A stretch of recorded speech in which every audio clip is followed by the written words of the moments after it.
Okay, so just wanted to do a little video update with what's been going on with the Red Sea Max Nano recently, or say recently, the past sort of 6 weeks or so.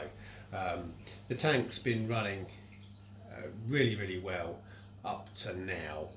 We've just finally got our dosing of our calcium and alkalinity finally dialed in, perfect and stable, and the issue I have is with nutrients now.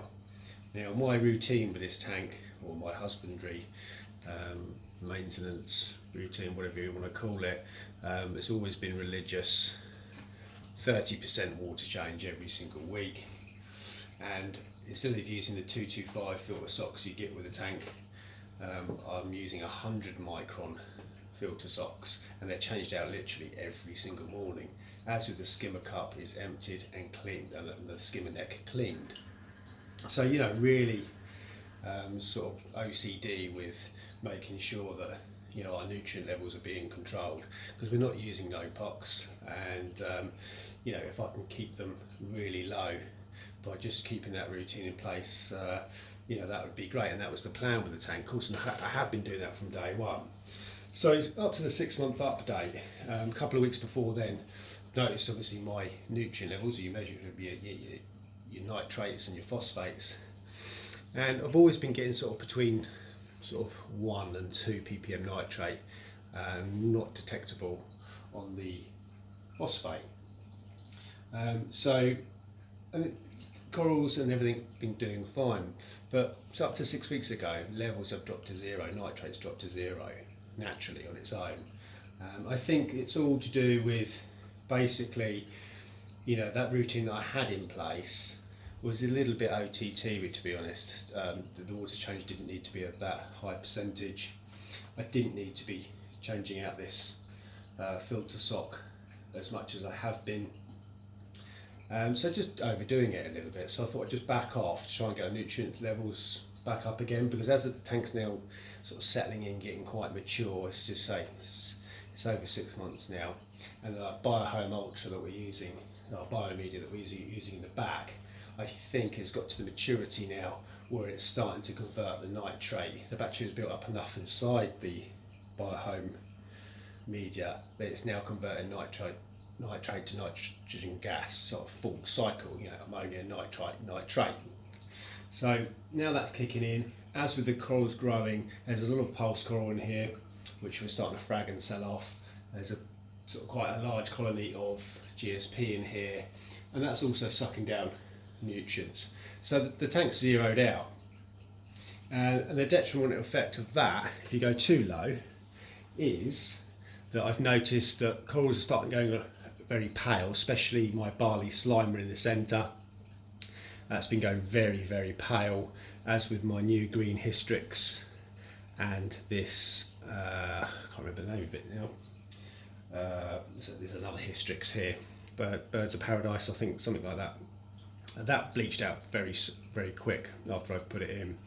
But so we're getting some paling out, and the Stylo 4 at the top, purple Stylo 4, that started going very pale as well, as with the hystrix. So all corals really sort of paling out, and that's due to lack of nutrients in the system. So the fix for me was we're not out of the woods yet with it, is to just increase feeding, stop all water changes. Now, I haven't water changed this tank for 6 weeks now, and backing off with the changing of the filter sock. I've put a 225 standard stock 225 filter sock in now, and I rarely change it now. If it starts overflowing, I leave it a few days and let it overflow.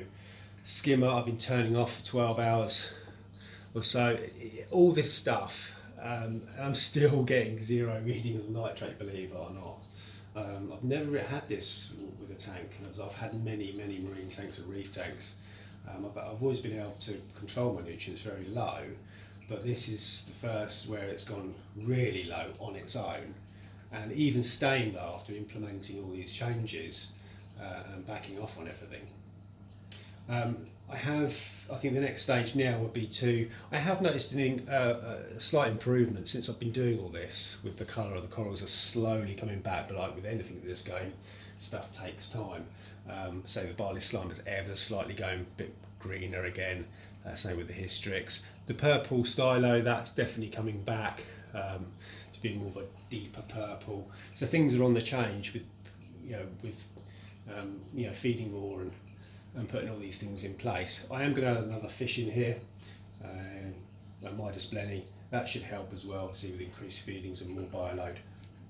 But yeah, so I'd rather have this problem than the other way, where you're struggling to get nutrients down, but at the same time it does have a detrimental effect on your colour of your corals when you go really low. So there's obviously nutrients in the system now, although it's not shown on the test kits. There is that slight trace of nutrients kicking around, so that's why everything's improving. So it's just a matter of fine tweaking the system, really. Say the system's running, the ecosystem is running and working sort of too well, should I say, at the moment. But I have noticed actually there's quite a bit of sort of, not hair algae, but just like this fur that's appearing on the rocks, which is a good sign that there's nutrients kicking around. It doesn't hang around for long because there's a Mexican turbo snail in here that literally strips anything it can find. And as you can see, the conch down here now it goes up on the rocks and takes what he can and sort of thing as well. So if you're just seeing on the screen at the moment these two coral frags of pulse coral, don't worry, they're not staying there. Because they would literally go mad and spread everywhere all over the main structure of the rock. No, they're being sold, these two. I think that's another reason as well. The pulse coral's growing so quick. It's also pulling down a lot of nutrients. So if we can reduce the mass of this pulse coral and sell some frags off, that would be good. There's a nice big colony in the corner here that my clowns are now living in, which is all good. So I just wanted to touch base with you guys, give you a little update with what's been going on with the tank recently. So we're struggling with nutrients to get nutrients up. But as with everything with this hobby, it's perseverance and seeing what the effect has of whatever you do, which takes some time sometimes, to have an effect. It's just sort of sit and wait and see the results time. So anyway, thanks for watching. Hit the subscribe if you're new to the channel, hit the like if you enjoyed the video, and I'll catch you in the next one.